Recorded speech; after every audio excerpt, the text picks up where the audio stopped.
Hello, everyone. Welcome to our latest Guest Talks webinar. Thank you all for tuning in, and I hope you're doing well and having a great day so far. In today's discussion, we'll delve into the crucial aspects of well-being policies, identifying burnout signals, and crafting effective personal strategies. We've got a fantastic and truly global panel today joining us from the UK, Pakistan, Egypt, and the US, who are truly versed in the field and passionate about wellness, and you'll hear from them shortly. But first, I'd like to, for all attendees, you can find the control panel on the side. There's a Q&A tab. Please feel free to use it and ask us questions, as the panelists would love to hear your thoughts. Without further ado, I'd like to introduce our chair and moderator, Dr. Helen Wright, the Director of Global Thought Leadership, to introduce the rest of the panel. Thank you, and over to you, Dr. Helen. Oh, thank you ever so much, Danny. And it is such a pleasure to be here. And I was just calculating that we've got such an international model of people here, of this group of us, that we must be going basically from sunrise to sunset, I think. I think that's where we are. So that's fantastic. So I'm based in the UK, and I'm an executive coach, and I work with leaders all over the place. And I'm just going to ask all of our the panelists to introduce themselves, and then we'll get going because we've got some really interesting issues to look at, some questions that we're going to explore, and hopefully give people some good advice to take away. So I'm going to turn to you. So Camille, do you want to just introduce yourself? Great. Thank you so much, Dr. Helen. I'm Kamil Majid. I'm the principal and CEO of Nordic International School in Lahore, Pakistan. It's a Swedish school. We go from playgroup all the way till O levels, which is grade 9 right now. It's a great community, and it's a happy school, I must say. Apart from that, I'm the co-founder and the lead trainer at the Life Clan. And the Life Clan provides personalized programs on organizational development. So basically, we do programs on leadership, effective communication, team building, with a core focus on well-being. So I'm extremely excited to contribute to this panel, and really an honor to be a part of such a esteemed panelist. So thank you. Wonderful, wonderful. And Rania, tell us about yourself. Thank you. Yes, sure. I'm Rania Badruddin. I'm a happiness consultant, a transformational speaker and writer. I'm also an NLP and hypnosis master practitioner. And my mission really is to help people sort of unleash their inner happiness and at the same time take positive action towards a happier world for all of us, because the world could use a lot of happiness. So that's my mission. I'm also currently the hosting a podcast called Happiness for Humanity. And I'm working on my first book, which I hope will spread my messages even further. It's called Why Can't We All Be Happy? Excellent, excellent. Yes. Well, hopefully we'll even answer that question. Yes. Dr. Manuel, tell us about yourself. And you're definitely the sunrise element of this wonderful group. Yes, I'm Emmanuel, Dr. Vincent. I'm very, very excited to be here. I am the principal consultant at Pink Grape Consulting, and we work with schools and education leaders, provide coaching, leadership, effective strategies for curriculum and instruction and assessments, and also school improvement. Wellness for educators is an important component of what we do, and also my work as well. And so the goal here is to work with school leaders and principals and superintendents to foster positive culture for learning. And it's also an honor, to be a part of this amazing panel. Well, I think people listening already, I hope will already have a warm, happy feeling about this, about all the things we're going to talk about. But we're definitely going to delve in to what well-being looks like in practice, what it be, what can we, particularly in a school structure, in a school setting, and with educators particularly, how can we make sure that is really there? What can we find out that works? How can we help share this with other people who are listening in? So those are the kind of things we're going to be looking at. And Emmanuel, I wonder if we can start with you. I'm going to ask this question about what sort of trends you've noticed in wellness, in well-being, and particularly in education, but it may be beyond education too. But what have you noticed, Emmanuel, over the past few years? Well, in recent years, education has shifted significantly more towards a holistic approach to wellness. So the traditional wellness focused primarily on physical health and initiatives like good nutrition and gym class. But it didn't really consider the impact of mental health and emotional well-being on the educational sector. So when you look at current practices now, it's more of a holistic approach, addressing mental health, emotional well-being, social connections, and alongside physical health. And then for educators, you're looking at recognizing the link between educators' well-being and student success within initiatives like mindfulness practices and stress management workshops. And then the focus, when we look at a more of a proactive strategy, the aim is to prevent burnout, okay, through self-care, work-life balance and initiatives. So the current trend now has been, more so holistic approach for educators, practice strategies, and then focus on more mental health, in all sectors, especially in education. Yeah, and that's really interesting, that shift that there is, that trend, that understanding of that. I mean, Camille, when you're listening to Emmanuel, do you recognise that in school? Do you recognise that in your school? And is it possible even? Is that a trend you would recognise? Dr. Emmanuel, thank you so much for the contribution. I completely agree. So, there's a physical world and then there's a world inside. I think the schools have done a wonderful job catering to the physical world. We've got 5-star buildings, we've got air cons, we've got gym, we've got all of the facilities. In fact, very interestingly, when the parents come into an international school like ours, the priority question is, does the school have a swimming pool? So the swimming pool question is a big question, and hence, the schools, from the low-cost private schools all the way to the elite schools, they're having swimming pools. So this conversation is sort of starting in Pakistan, but I think as far as the trend is concerned, it will require some time. It will definitely require some time, but then again, there are people who are starting this conversation on mindfulness, and ultimately, sort of, because what's a school without the well-being of the children? So yes, definitely a conversation that needs to be started, but then we need to move from more of a commercial approach and a demand-driven approach to a supply-driven approach, because in so many ways, big buildings is what parents do understand, and in a commercial approach, the schools are really providing to the demand. That's interesting. Explore that a little bit more. That what would from your perspective, Camille? What would that supply approach require? I mean, and do you see that already? That's really a really interesting thought. The supply approach is really like focusing on the core, and for any school, the core is the children. Yes, we do have a top line, and yes, we do have a bottom line, and yes, as we're responsible for engaging and developing a community as well. But the core focus is always is well-being, and we need to develop programs, not just like just talk about these programs, but somehow try to integrate these programs in a very structurally rigid school structure that we have. And it is rigid, and there's so much that we can do, but then again, it has to be something that we can incorporate in the daily structure, in the daily routine of the school. And I've noticed, and this is brilliant in many ways, and I know, Ran, you haven't come to you yet, but I've noticed that we've delved straight in and we're talking about the students. It's about the students and what they need. And the swimming pool, I'm guessing, is for the students. The parents want the swimming pool for the students. I don't necessarily want it for the teachers. And you've picked up something there very powerful, Camille, about the rigid expectations, the academic expectations, the exams, when there's a lot of discussion around that, particularly, isn't there, about the pressure that places on young people. So and I think that's a discussion that's very much ongoing, and people are working with, and we haven't come to an answer yet about it.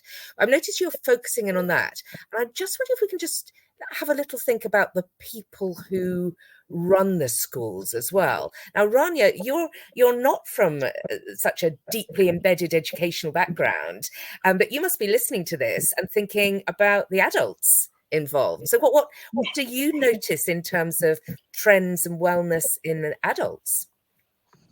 Yeah, thank you for asking that. Actually, when I listen to that, I think of the adults and I think of the kids as well, because I tend to think of human beings. Yes. And I think some of the biggest problems we have in the world is that we don't think of each other as human beings. In fact, adults need to think of children as human beings, not just children, And anyway, I think what happened with the wellness trends, whether in education or other areas, is that, of course, they've increased in recent years. And the reason they increased is that people are arguably, obviously more miserable than they used to be. I think we stopped pretending that we're all okay. And I think there was a question here about COVID, and I think that's a very good point to mention. COVID made it very clear. Why don't we just stop pretending that we're all okay? And it's okay to admit that we're not okay. And we aren't very satisfied with where the world is right now in terms of individual or collective well-being. And so, what do we want, and how can we do better? And so, you see wellness trends in the corporate world. So you have science of happiness at work, and of course in education, it's so important because, well, first of all, educators are important. They're important people who are shaping future generations, right? And not just the teachers, but also the administration, everybody who's in a school. I so admire the work they do, and it's a responsibility because you have such influence on young minds. Young minds are so fresh and they're like sponges, and they're so easily affected and influenced by what's around them. So it's important for their surroundings, including the words that they hear and the things that they see, help them internally as individuals and not just swimming pools, right? So I think it was a good point that you guys made, which is finally we're seeing people acknowledge the human being inside and acknowledge the mind. The mind is where it all happens. It's where it all starts, it's where it all ends. And I love seeing that, really. Just to wrap up my answer, I love seeing that there are wellness trends. They have increased in schools. I've actually was just at a school a couple of days ago. It was really cute. I was asked to be a panel in a 4th grade entrepreneurship, competition. And it was really interesting for me because it's the same school I'd graduated from, but we didn't have all of these different seating arrangements. They have couches and beanbags. They have like different things you could sit on. We didn't have that. We were like, they had these desks, and they were very, formal and rigid. And I noticed the kids as well were allowed to just leave in the middle and just have a certain gesture, and they're allowed to go out, like go to the bathroom or whatever. For us, it was like, you had to practically beg to go to the bathroom when I was a kid because you weren't allowed to leave the class. So I noticed that it was less rigid and it was more in tune with the human being's needs. And I love that. Yes, yeah. And you say something interesting there about children being so important and they're very easily influenced. Children are very astute as well. They pick up, don't they? So therefore it makes it even more important that schools have strong policies around well-being for their educators as well, because those educators are role models, they're influencing, they're helping grow the children. And so if we look and think about that, we've seen what we're hearing so far is some trends around that whole social and emotional, the holistic approach to well-being, and that coming out through schools. Have people noticed that that's happening as far as the teachers are concerned? Emmanuel, you mentioned something there about avoiding burnout.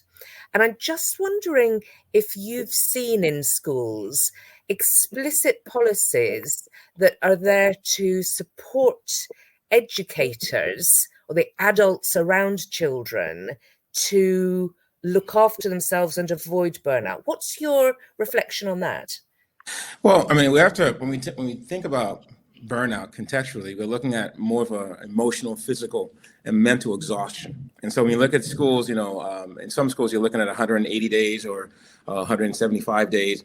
It's a lot of days with kids, and we love working with kids. We think kids are the prize and pearl of the world, but teachers themselves need to, take a break and just shift their mindset to a certain degree. So some schools are actually setting boundaries, clearly defining the line between work life and personal life. Okay. And this might involve, some schools will tell you, hey, we start school at 7:30, we end at 3:30. Okay. And after that, go home. We're going to be more inclusive. Everything that we're going to do, we're going to do it within the school hours.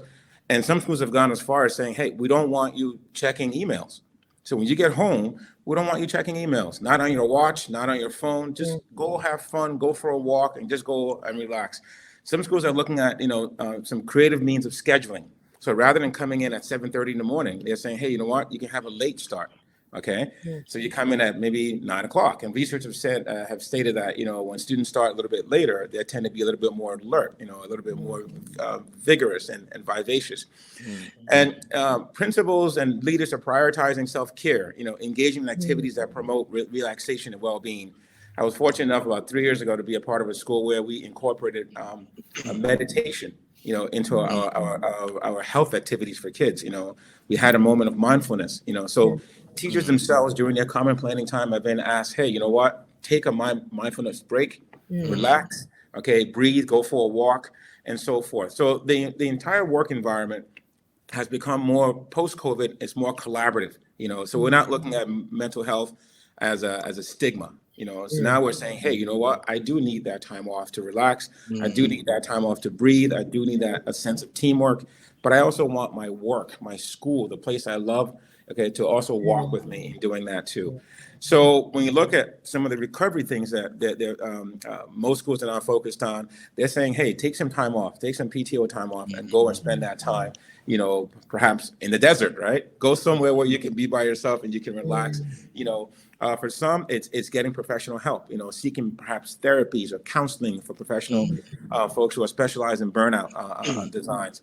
And then for others, it's just reassessing, work-life balance, identifying areas where the workload may be too much, reducing or adjusting or creating a more sustainable work-life balance. And this is where principals come in and leaders of school come in and say, okay, are we putting too much on our teachers? Okay. And if we are, then how do we leverage that? Do we have after school activities? Do we bring folks in to do yoga, to do art therapy? Are there other means that we can bring into the school that will accentuate what we do? And I think if schools do that more, you will keep more teachers. You'll keep more teachers. And the rate of burnout within your schools, if you're very mindful about it, okay, will really help. So companies like in the UAE, like Ergo, those are companies that have, really creative platforms that work with schools and work with students, in mental health. And Rania, as you're listening to Manuel there, what's striking you about what he's saying about that helping to pull people back from burnout? What's coming into your mind? What's one thing I don't know why when you were speaking, because you mentioned meditation and mindfulness, and I also thought of nature. I could imagine. Yes. Like if we could take, and I think some schools do that, but if we could take classrooms out of the classroom and take them into nature, just like under a tree, and just read a book under a tree. And because when we connect with nature, it really affects us. We're connecting with something greater than ourselves. And it elicits the sense of awe within us. Like there's something awesome about this. There's something magnificent about this world, We need more of that. So I understand that not all schools have access to nature like immediately around them. So not everybody can go out and have a class outdoors, but maybe things like field trips, and maybe like group field trips, not just the school and their teacher, but maybe putting together other teachers from other departments and making it something for the adults as well to enjoy. Or even having like a teacher's retreat. Like, why not part of the, every year, all teachers are invited to go on an overnight retreat somewhere in a beautiful spot in nature. And just for them, like without the students, because, they need it too. It's hard. It's a hard job. Like for me, I'm an introvert. It's not easy for me to be around people in the first place. And it's harder. I'm being honest. It's just, it takes energy. I love people, but it just takes a lot of energy. And when they're younger as well, and they're like pulling at your trousers or your skirt or whatever, because they want something from you. It's a highly demanding job. And we all need to approach ourselves with kindness and with compassion.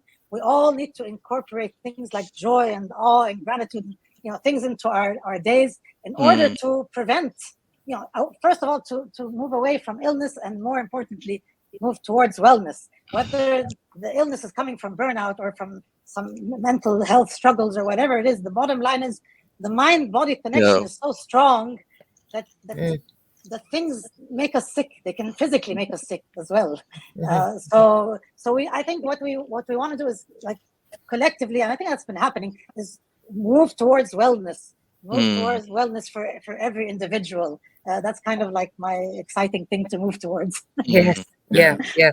And I hope people who are listening to this are taking loads of notes, because we're pinging out ideas all over the place for people to grasp and go, we could do that, we could do this, we could make this happen. And it's true, there's so many things that we could. And even just getting this group of people together now, we're thinking about more things and sharing more things and taking more ideas away. Camille, I'm coming at this from the perspective of being a former principal, and you being in the principal's perspective, I'm sure this will resonate with you, that when you get to school in the morning, there is so much that needs to be done. It's overscheduled. It's you've got then a list of problems that happen. You've got exam pressures. You've got all of these things happening. And sometimes I find when I look now at schools and educators, I can see really clearly how the educators are almost being drained. They're giving so much, they're serving so much that they're not filling themselves up. But as a result of not filling themselves up, they're not actually as good educators, because children are very astute and they pick up on stress and so on. So Camille, how do you try to get that balance right in school, to pull teachers into that zone of wellness, away from burnout and into wellness, while recognizing that, yes, it is a stressful job. There is a lot going on. What are your reflections on that, Camille? Wellness is for teachers so important. You can't pour from an empty vessel. So you need to have teachers, and there needs to be a core focus on mindfulness as well. Just adding on to what Dr. Emmanuel was saying, with reference to, having the structures in place, naturally as a leader, having the structures in place, making sure that there's a work-life balance, making sure that the teachers are taking enough holidays, all of those things are there. But what I am a big fan of, and what I do on a personal level, is really focus on the personal well-being of the individuals. So whenever we're talking about burnout, so burnout is really an outcome. So it's happening because naturally on a day-to-day basis, we're suffering from something. So the question is, what are we suffering from? And when I observe myself and when I observe around, we're suffering from something that's in the heart and mind. So we're suffering from fear. Things might go wrong, and I'm afraid that this might go wrong. And when you think of something going wrong in the school, it definitely goes wrong. So there's fear, there's self-doubt, there's ego, there's anger.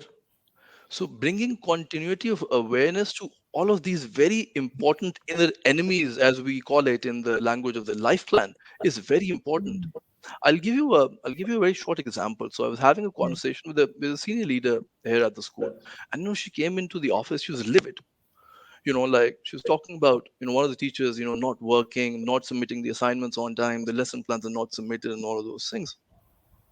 She kept on going for 15 minutes. And I was just looking at her. I was like, is everything all right? She said, why do you say that? I said, because while you were having a conversation, why your hands were trembling, your voice was breaking. So there's something going on apart from this conversation. And why don't you sort of take some time and figure out, what is it? Is it really anger which is making you do all of these things because you're naturally genuinely angry at the person? Is it ego because you're in a position of leadership and you're thinking like, how dare this person do that to me when I give clear instructions? Is it really fair because you think that perhaps that teacher is going to leave, and a teacher leaving perhaps in the middle of the term is one of the worst nightmares for the administrators? Or is it really self-doubt? You're young and you're probably thinking that I'm not capable of being in the position that I'm at. So just by that, you set the stage for creating awareness, and that really defines the way forward for that individual, for that senior leader, for that teacher. And then naturally, I think once you've got that thing figured out, once you've got the base figured out, which Rania talked about as well in terms of mindfulness, then you can talk about other personal structures. You can invest in training the teachers in effective communication is one of the best investments. And one thing that we continuously keep on ignoring as well, and one thing that Dr. Helen, you're an expert at, coaching and mentoring is something which is so important. I was having a conversation with one of my friends, and I said, I'm coaching one of the senior leader in the company, and he said, why? Because he's not a good coach. I'm like, no, because that person wants to make that journey from being good to great and great to excellent. Mm-hmm. That's the reason why he wants a different perspective. He Mm-hmm. wants to explore options. So I think, if we can make that journey really from the inside, and then working on developing skills of effective communication, skills of prioritizing your time, and then again, giving them enough training opportunities as well, I think, we can really work on the well-being of the teachers. So how do we make that a system? How do we make that a structure, an expectation, and how does that translate into becoming a culture? Because I'm really resonating with what you're saying about that helping individual teachers, leaders really understand themselves first. So starting knowing where they're coming from, appreciating the feelings they're having, whether they're the enemies that you described there, or whatever it is that's going on, and being self-aware. And then the next step is the being able to articulate it, being able to communicate with others, and appreciating that other people are coming from a different perspective, and helping those people articulate it and communicate it so that people get a better sense of understanding. Totally resonates with me. So how do we turn that into a system? Have you seen things that have worked, Camille, in your school? Have other people seen things that have worked? I genuinely, whenever Dr. Helen, I'm talking about the culture of the school, I genuinely think that the culture is top down, and the leader really needs to take responsibility for developing that culture. And in so many ways, I talk about, in all of the conversations that I'm having, and all the talks that I'm having, I talk about leading with kindness. And whenever sort of the word kindness is mentioned, people think that I'm here celebrating birthdays, I'm having a cup of coffee with people. Kindness in the professional context, especially in the context of leadership, is three things. It's about creating a safe space for people, a place where they feel understood, a place where it's not about you, it's about them. So the teachers cannot aspire to something that does not exist. So you have to be that role model for them. You have to provide that safe space for them. And then it is very important for you as a leader to offer clarity of vision, clarity of purpose, clarity of tasks. What is your job? So if people are clear, naturally they will not be burnt because they're clear on what is expected out of them. And then once they're clear of what is expected out of them, they need to be acknowledged and provide feedback for the work and the job that they're doing. So acknowledgement is key. If somebody is doing well, naturally, if you tell them that this is what you were expected to do and this is now what you're doing, very well done. It's because of you that we see a difference, in the school and in the well-being of the children. We cannot and we couldn't have done this without you. So naturally, I think this thing goes a long way, and then the leaders need to take responsibility for specifically adopting this approach of leading with kindness. So, Emmanuel, if you can just take that a bit further and say, what have you seen about how that's translated from the person, the leader, and the concept and the will, the vision into something that goes across? What have you seen? Yeah.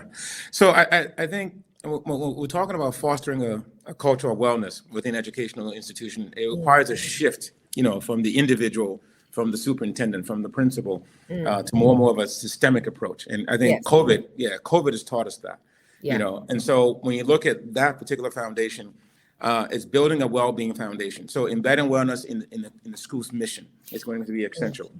The school's mission statement or core value statement or ESLER statement needs to be explicit and mention the improvements of educator well-being, that establishes perhaps some type of priority, at all different levels. There has to be a comprehensive policy that says, at ABC school, we prize the health and wellness of our teachers, of our parents, of our students. And here's some things that we're going to be doing in the course of the year to do that. So having a policy that supports work-life balance is going to be important. And some of these policies can ensure could be perhaps flexible work arrangements, workload management strategies, access to mental health.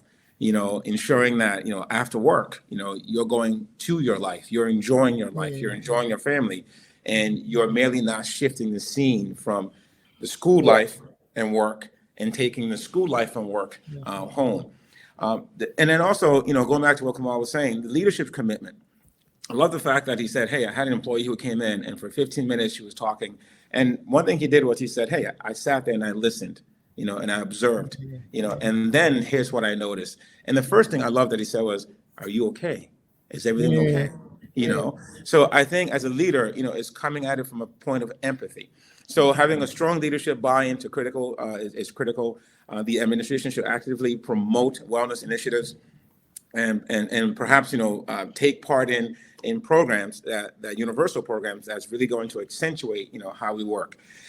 But some of the challenges in the solution includes with certain schools they have limited resources, and so they may not have the monies to put towards some of these effects.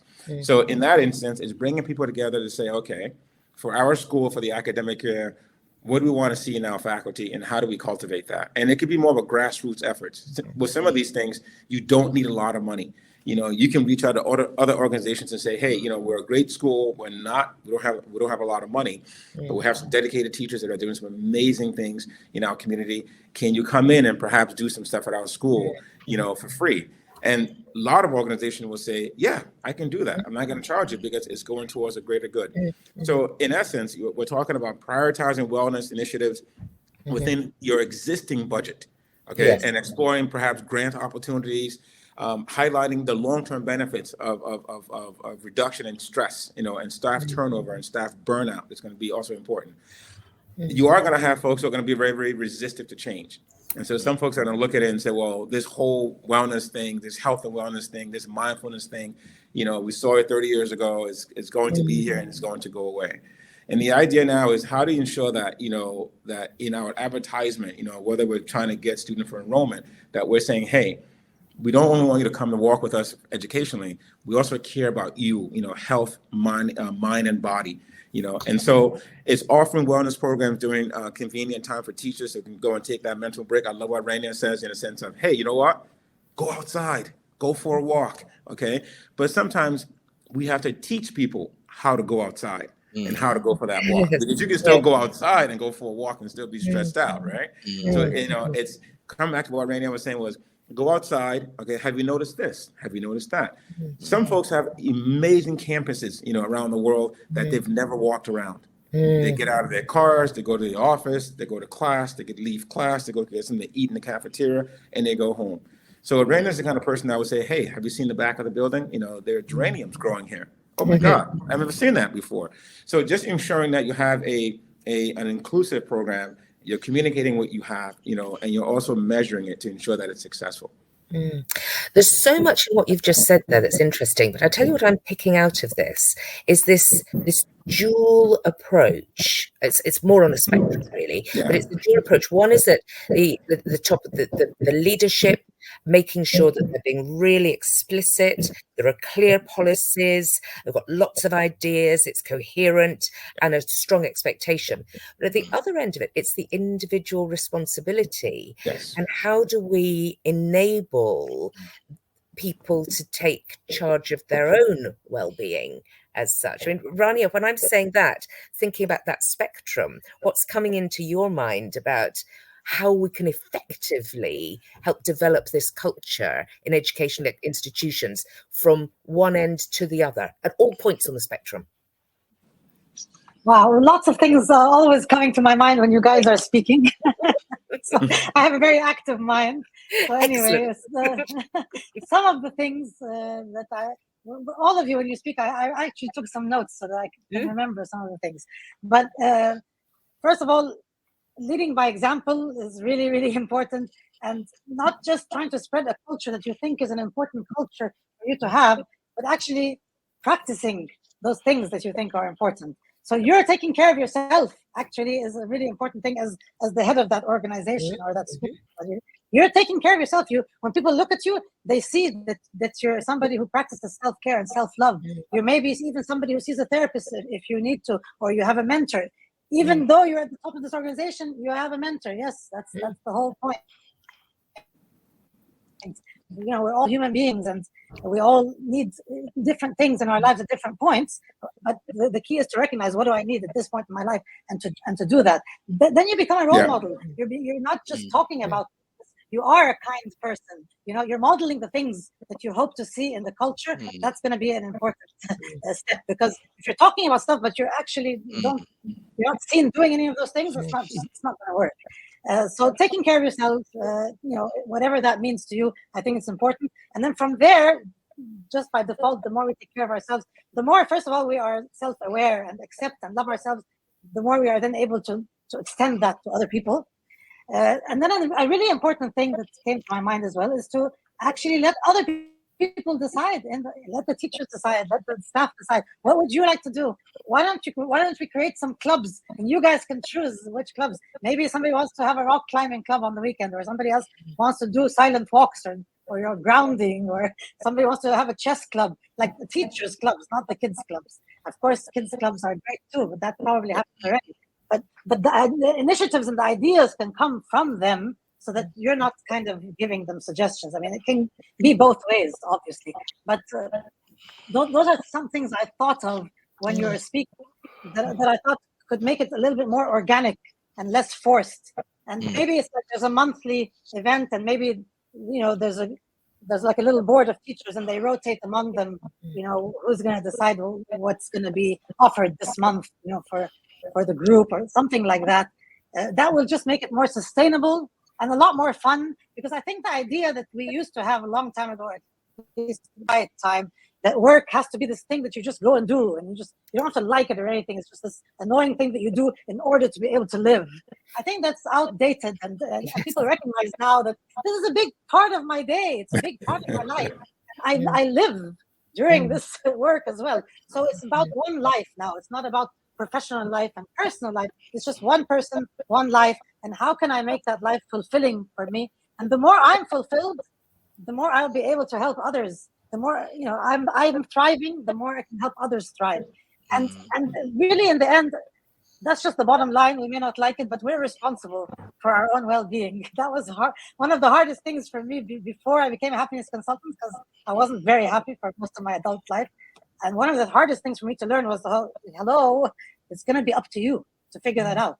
If you're going to be looking for happiness around you, and somebody else is supposed to do it for you or help you, people are there, and you can get help.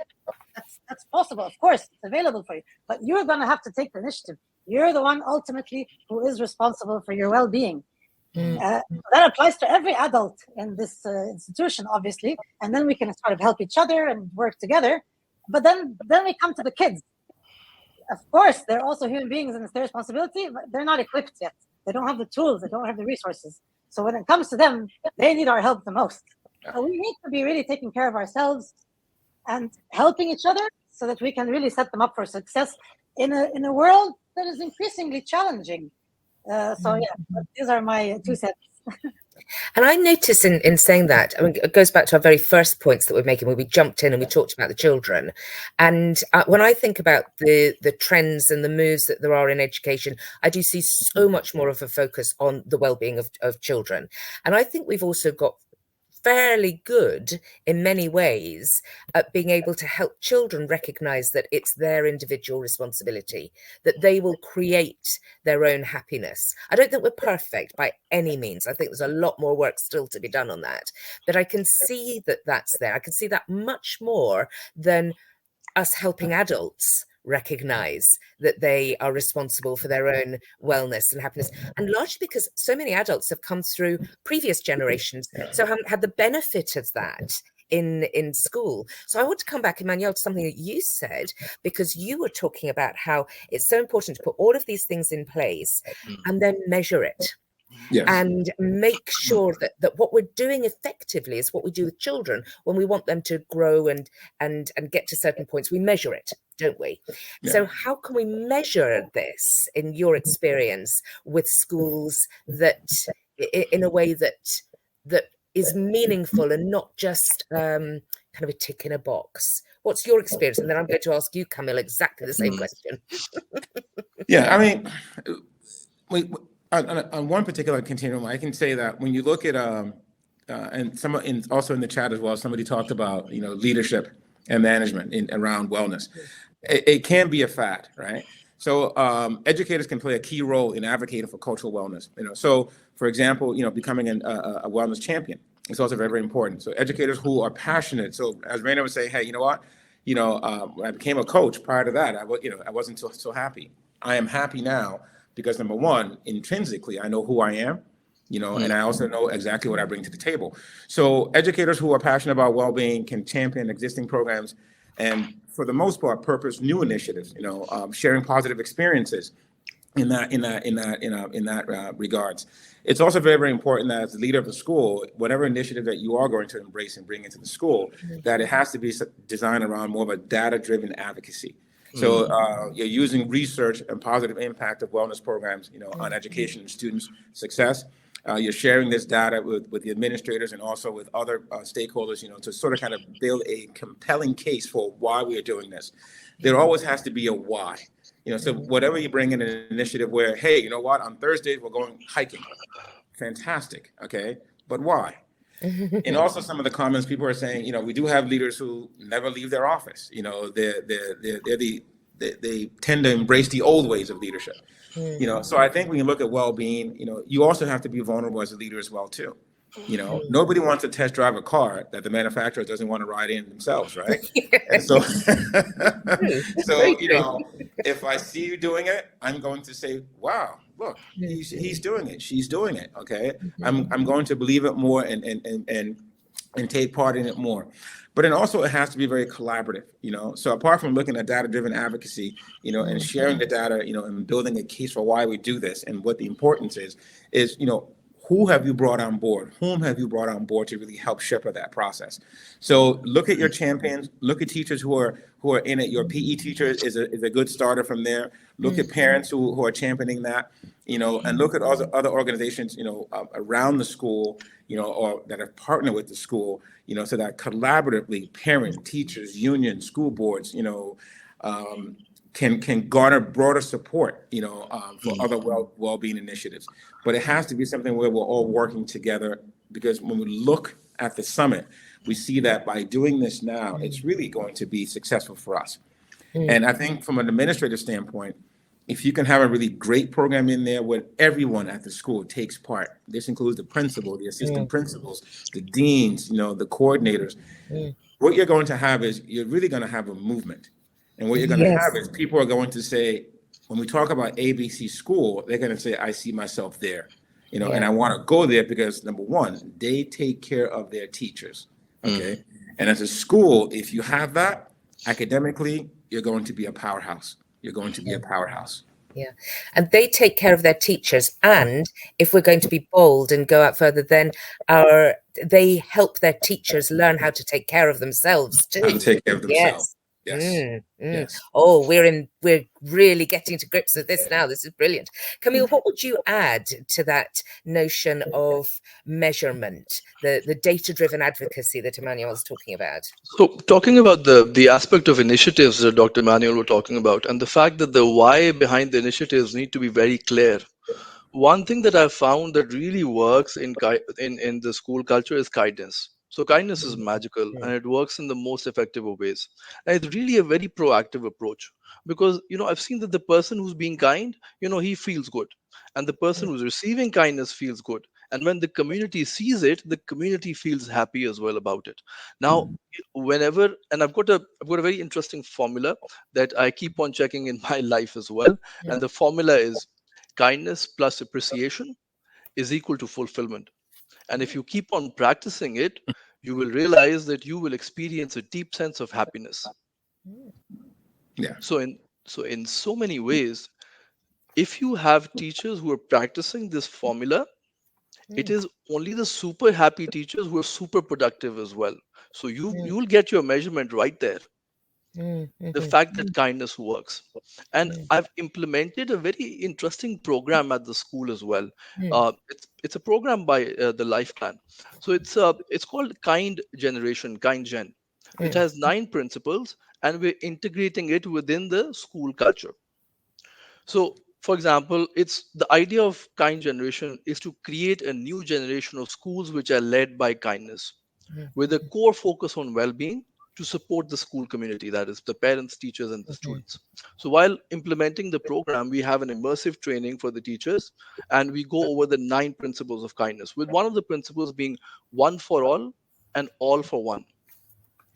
So it basically means that every child is responsible for everyone in the class, and everyone is in the class is responsible for one child. So this particular principle is redefining the concept of competition. What it's doing is, if a child is scoring, for example, at 30%, and if a class average is 60%, then it's the responsibility of the whole class to make sure that they help the child who's at 30%. So basically all for one. And if there's one child who's scoring 80%, and if the class average is 50%, then it's the responsibility of that one child to make sure that he works with the whole class. So to make sure that the average comes up. So one for all. So if you really apply these principles before, the teachers really have to understand them, and they have to act as practitioners. So once you have an immersive training, being very realistic, you can't have trainings over and over again. As I said, the school model is very rigid. So the teachers need to go over a coaching model, like a grow coaching model that's there, where you present different situations and you make them coaches. You make them understand, all right, this is a particular situation. What is the goal? Now, what is the reality? What are the options that you have that you can select from the 9 principles? And then what's the way forward? In essence, that initiative becomes sustainable because the teachers, as practitioners, they take it forward and they become coaches. And I've seen the peer-to-peer models, they're the most effective in promoting wellness for the teachers, and it's very measurable as well. I want to. Emmanuel, go for it. Yeah, I was gonna piggyback on what Kamal was saying also. Yeah. But apart from the coaching piece for teachers, is also very important too. But there's 2 things I would like to add on there that I think some schools need to kind of look at a broader coaching model. We talk about a top-down approach from leadership, but I think also coaching, cognitive coaching for those who've been in the industry for a while, especially for leaders, who may have a great vision for the school, but part of that vision, it focuses more on academics, right? But not so much on the social and emotional type of things. And one of the things that we understand, the research supports it in the sense of, if I'm a student and I come to school and I can connect with my friends, connect with the community, have a presence, I'm apt to do more. So it's a really good balance with academics and also the social emotional part. The social part of school is very big. And so if we harness the social part, the academic part, it's very fluid, right? That's going to come. But then one component I think we also need to consider as well too, as we look at well-being, we shouldn't look at well-being only at the school level, but we should try to find other strategies of how do we bring parents into that as well too. Absolutely. Because when parents become an advocate, for the programs that you're currently administering at school, they're going to be your biggest champion. And if they're going to be your biggest champion, the best marketing for any school is word of mouth. Okay, let me tell you about my school. Let me tell you about my teacher. Let me tell you about my principals. And so the principals and those leaders themselves will have to be, out front, and really not merely putting these things on paper, but also asking themselves. Somebody asked a question in the chat as far as, is it hard to change culture? It's very hard. Okay? But I think in moving to change culture, the question we have to ask ourselves is, what is it about us that we want to change? Okay? And kind of going back to what Raina was saying, in the sense of, once you figure out what your happy is inside, then become that champion as far as, here's some things that we can do when you look at that data-driven design that we can do that's going to work. Here's how we measure it, okay? And then here's how we circle back to it to ensure that if it's not working, what do we need to do to right-size that? But that's going to take input from a variety of departments, a variety of teachers, a variety of parents, and also I encourage schools to add students onto those committees as well too. Absolutely. And everyone's a human being. To go back to what Renia was saying earlier, everybody is a human being, and everybody therefore is going to be on that same journey of growth towards their own well-being.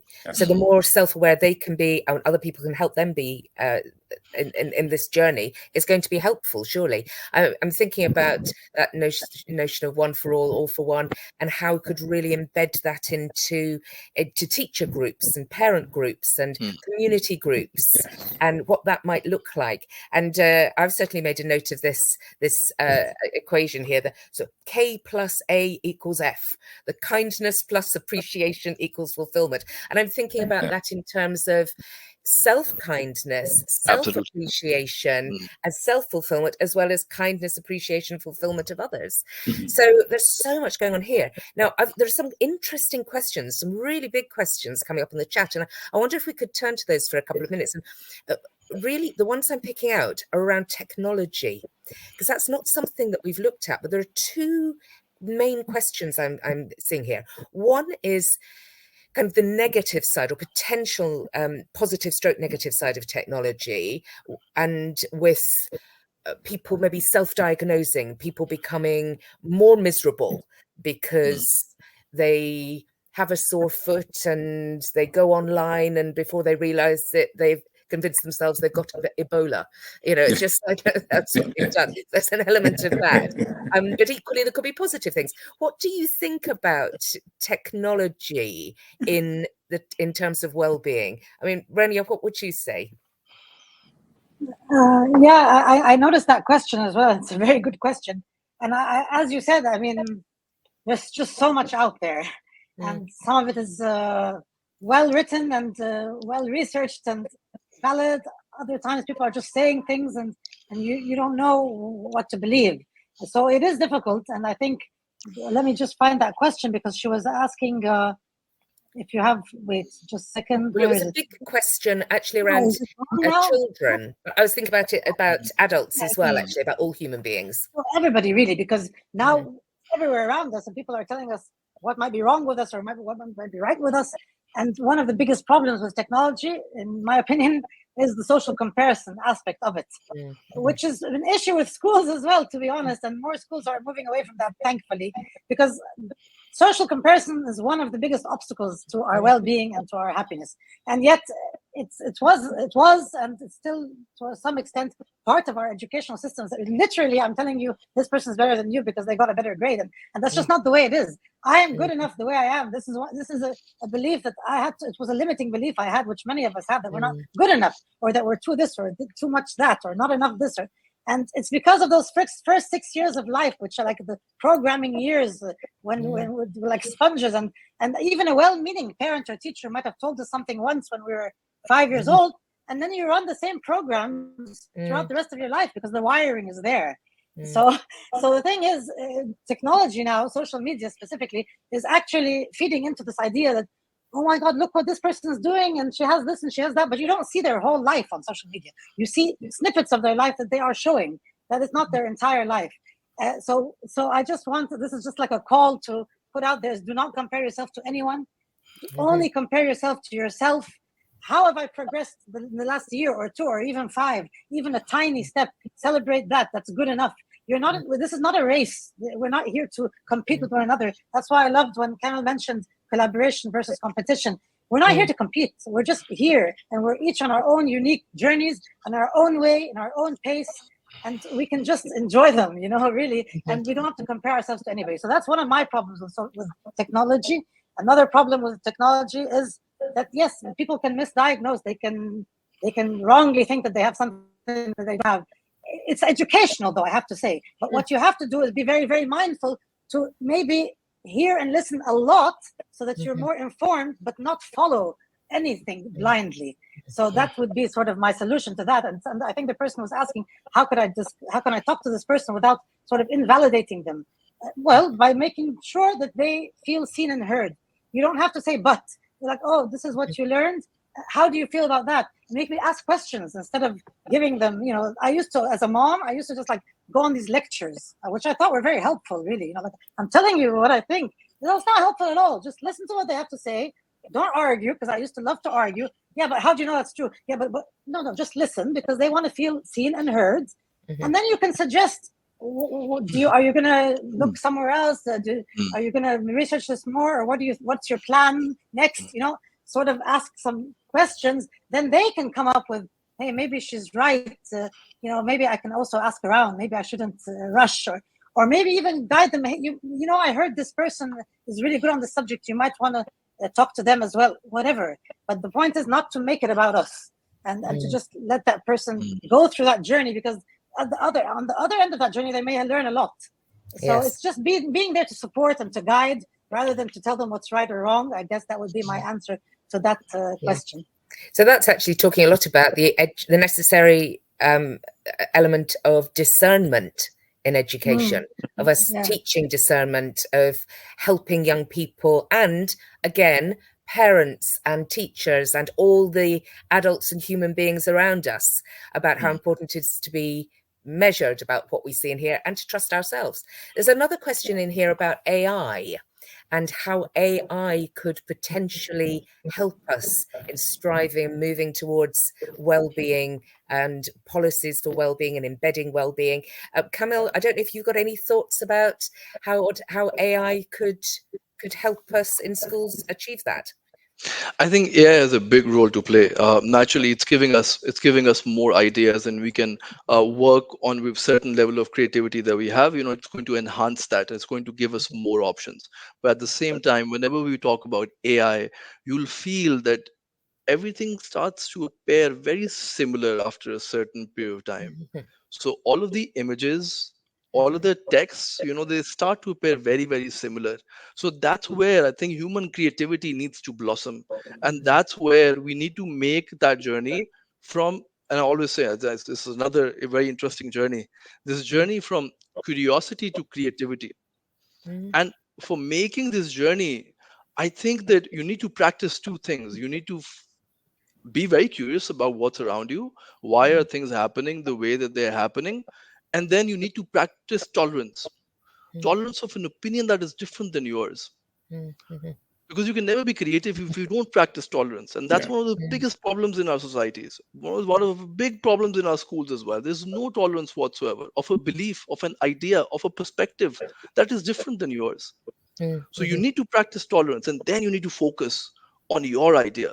You need to spend those 10,000 hours, which Malcolm Gladwell talks about in Outliers. And then, you can only create something that's different, something that's unique.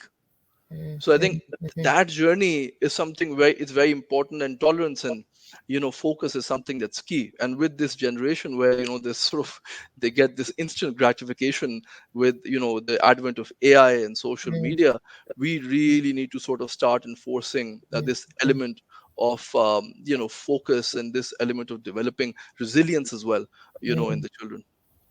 That's that difference between the uniqueness, the amazing uniqueness of individuals, discovering that and finding that, as opposed to universal mediocrity that's there. So it's finding that.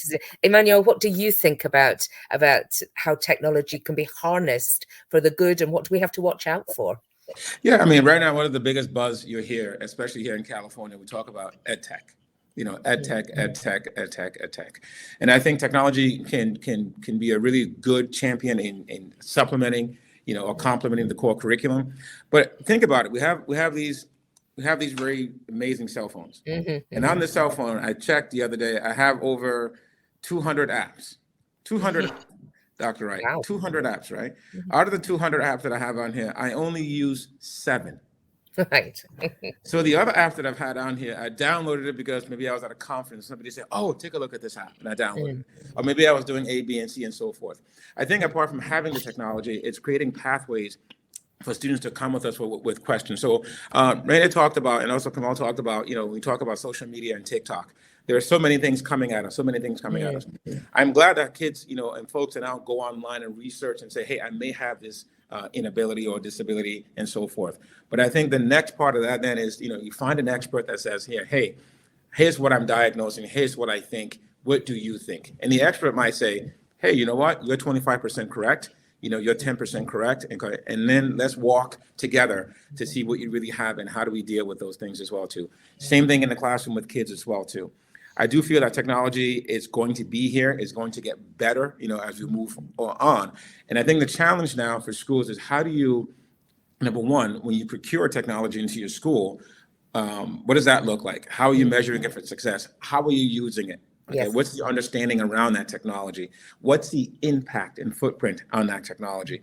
And sometimes we find that we bring technology in to the classroom, we only use it for a particular purpose, So out of 100%, we probably use it for maybe 20%. Okay, and there's still an 80 or 90 or 70 or 60% usage that we haven't tapped into yet. So I think, having these committees in schools really deliberate on what is it that we want to bring into our school that's really going to accentuate it? Because sometimes technology can also have a huge impact on the school culture. It can also, it's meant to accentuate what you do, but it can also become a stressor, okay, if you really don't think about its usage, how you measure it for success, okay? And if it's not working for you, some schools will stay with it for 10 years, and somebody will ask, is it working? I don't know, it's cheap, we just have it, right? But also, how do you pivot away from it to get something more responsive based upon your individual need? Well, do you know what? I've had a brilliant time in this conversation. I've really enjoyed it. And I know that we're coming to the end. And so I just want to ask each of you for just one piece of advice that you would give to educators about their own well-being, wellness for themselves within the school context, whatever it is. What's the one thing you would say if you had an educator in front of you now? What would you say to them? So, Camille, tell us. You you can't have a perfect school, and as an educator, you really have to sort of believe in that. And you really, and this is one of the advice that I got from my mentor. He said, well, I was focusing on the outcomes, and I was focusing on the results, and I was focusing on expansion plans and all those things. He said, wait a minute, your role is to provide the right conditions and the environment for the children to educate themselves. You're not the doctor who provides the prescription to fix things. You're the farmer who cultivates and makes sure that the quality of soil is good, that enough sunshine is coming in, that enough water is provided to the plant. And then it grows accordingly with reference to the conditions that you provided. So that's my advice to the educators: focus on providing the right conditions and the environment. Brilliant. Emmanuel? I would say prioritize your mental health and your mental well-being. Educators, we do some amazing, incredible stuff, but I think by taking care of your both your physical and your mental health, okay, you're apt to be even stronger. As Kamal was saying, as that farmer, right? You can't be a great farmer if you don't know where to farm or where to plant or how to cultivate your crops. So really focusing on who you are, focusing on what some of those impediments are. And then also, take the first step in finding pathways of saying, here, I'm here. Okay, I need to get there. Okay, I'm going to access this expert, talk to this person, and seek this. Try something new. My advice is stand up, take your first step, and see how it goes. Yeah, wonderful. And finally, Rania? I would tell them, stop, slow down, breathe, tap into and trust the source within you. And if you're struggling with anything or worried about anything in the future, have a vision for what things look like or sound like or feel when things are going well, when things are going the way you want. In your school, in your life, just imagine it all going well, and do that the first 3 minutes when you wake up in the morning, and do that the last 3 minutes before you sleep at night. And you can create the reality that can become your reality. Yeah, and if it becomes your reality, you're able to influence other people's reality, and we're all together. We're so much stronger. Well, I recognise we've gone slightly over time, but I think it was worth doing it. I've been so delighted to chair this session. And Danny, back to you. Brilliant. Thank you so much, Dr. Helen, Dr. Emmanuel, Camille, and Rania. That was such an informative and interesting discussion on a crucial topic. We could have gone on, I'm sure, for another hour and two, and it would have been still very engaging. We really appreciate your valuable insights and advice, and then we had so many great comments come in throughout the conversation. So thank you so much. And if anyone from the audience has any further questions or would like to connect with our speakers, please send an email to marketing@guesseducation.com. You'll also be redirected to a short survey once we end the webinar, so please tell us what you thought and if there are any topics you'd like to hear about in the near future. And if you want to enjoy the webinar all over again, you can do so, as we'll be uploading it to our GESS Education website and YouTube channel and sending it out to all attendees by email. A massive thank you to our panel and also you, our audience, for tuning in. We'll be announcing our next webinar very soon, so please make sure you're subscribed to our newsletter, follow us on social media, and visit guesteducation.com to stay informed of our latest events. Talking about latest events, we've got our upcoming guest leaders in education Saudi Arabia Summit coming up in less than 2 weeks. You can catch Dr. Helen and Camille there, as they'll be two of our valued speakers. If you're a leader in education, whether from a nursery or a school or a university, registration is free and you can do so through our website. And to conclude, as Rania said, we can all use some more happiness. So from the GESS Education team, we'd like to wish you and your loved ones all the happiness and wellness in the world. Until next time, please take care, have a lovely day and rest of the week. Bye-bye for now. Bye-bye. Thank you so much. Bye-bye. Bye-bye. Bye. Thank you. Bye.